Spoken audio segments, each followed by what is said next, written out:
As they warmed themselves by the stove, he excused himself to get firewood.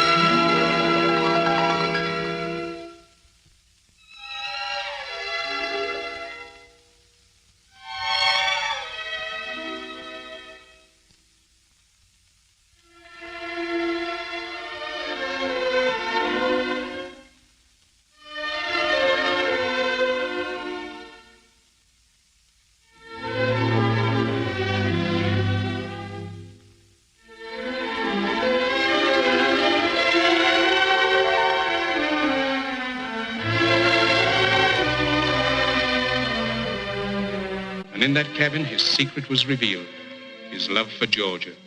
And the girls giggled and laughed, perhaps in order to hide their pity. For in the world of the dance hall, it wasn't wise for the girls to reveal their hearts. And so they thought they would have a little fun with him.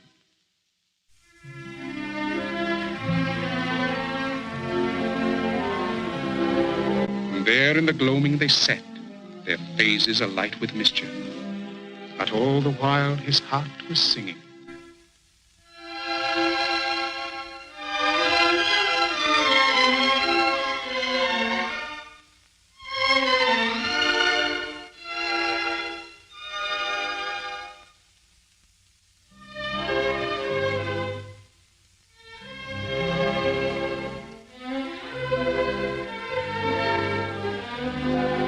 And so she fooled and flirted and stroked his hair.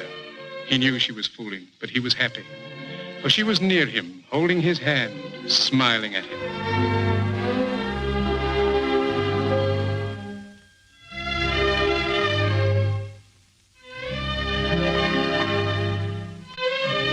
A nice place you have here, said Georgia.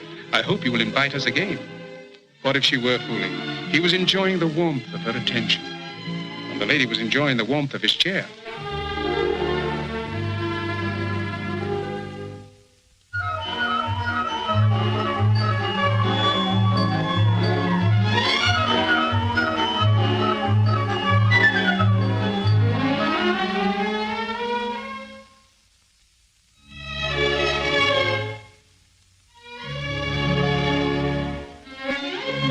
And now she was leaving.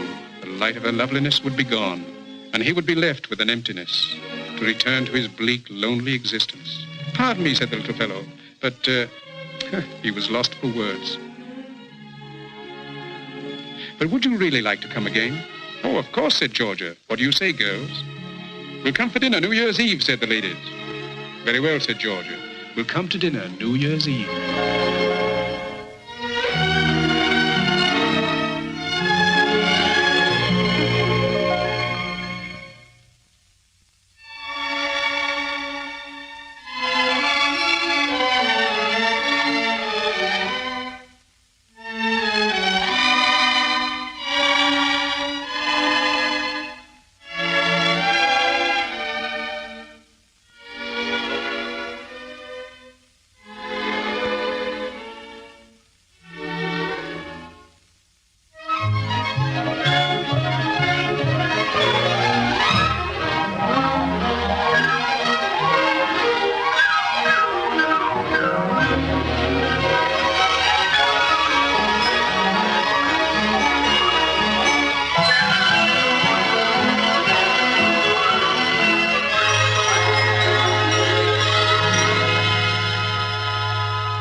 And of course, at that moment, Georgia would forget her gloves.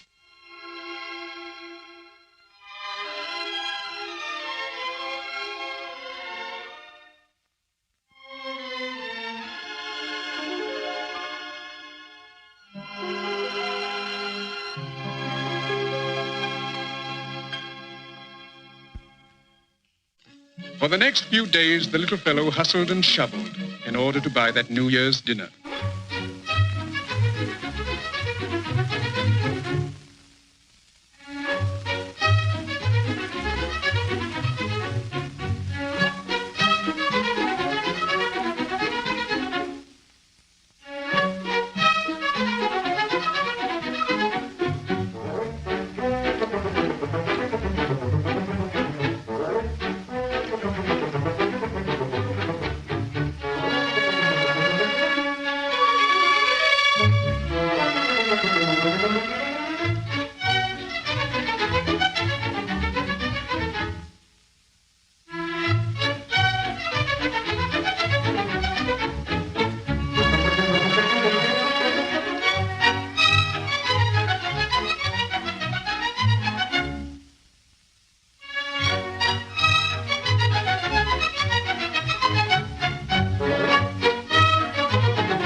the new year, new hopes and new dreams.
And there was Georgia caressing him with her smiles and tender glances. And the girls called for a speech. But he was too happy to speak. All that mattered was Georgia was there. Georgia. So he muttered and stuttered and finally said, "I can't make a speech, but I'll do a dance." And a dance he did with the rolls.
In the midst of all their revelry, the vague memory of a promise crept into Georgia's mind. "Let's go up and visit the little fellow," she said.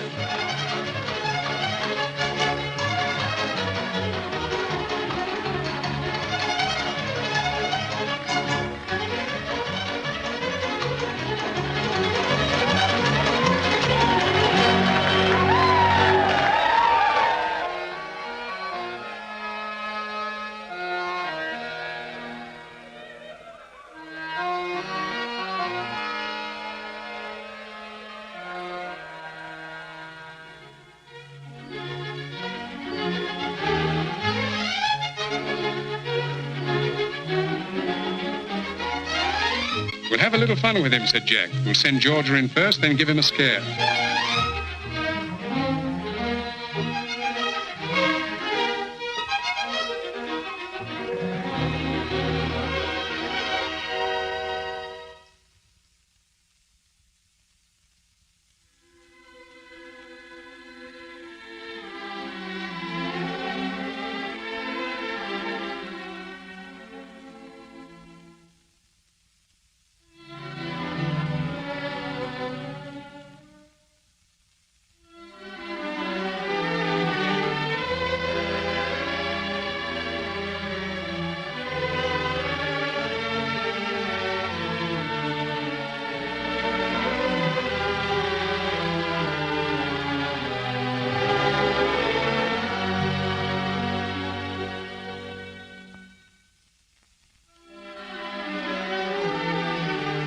"Oh, forget it," said Jack. "How about giving me a little attention?"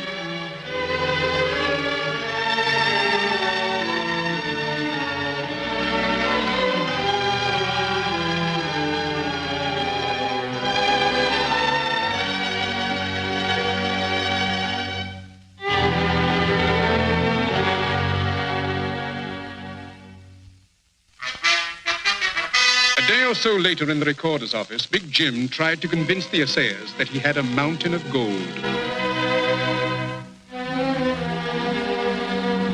"Where is this place?" they said. But Big Jim's memory had failed him. All he knew was that it was near the cabin.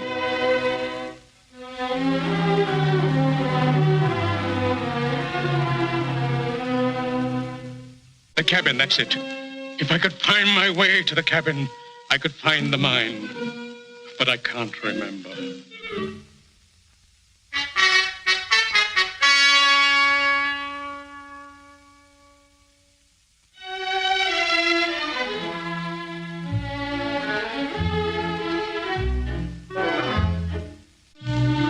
"Hey," said Jack, "your lady friend George has been looking for you." But the little fellow knew otherwise. How dare that cad mention her name so lightly? For 2 pins, he would give him another thrashing. However, at that moment, being a little underweight, he would ignore the insult.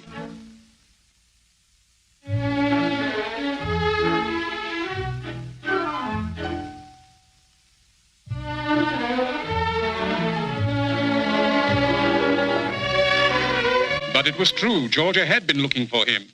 Georgia had written him a letter.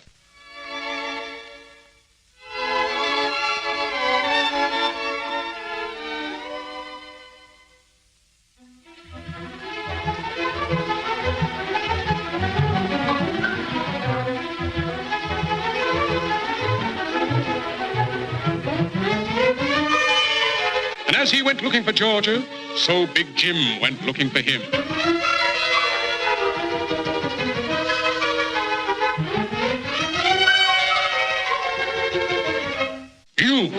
You said, Big Jim.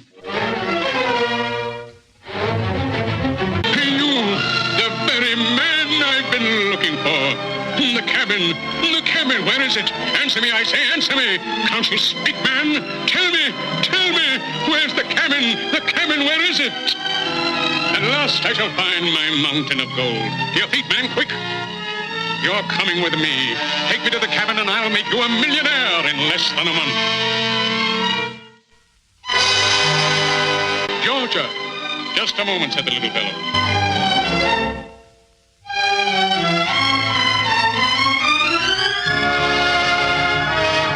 Georgia, you don't have to explain. I understand. I love you. I'm going to take you away from this life. I'm going away, and when I return, I shall come back.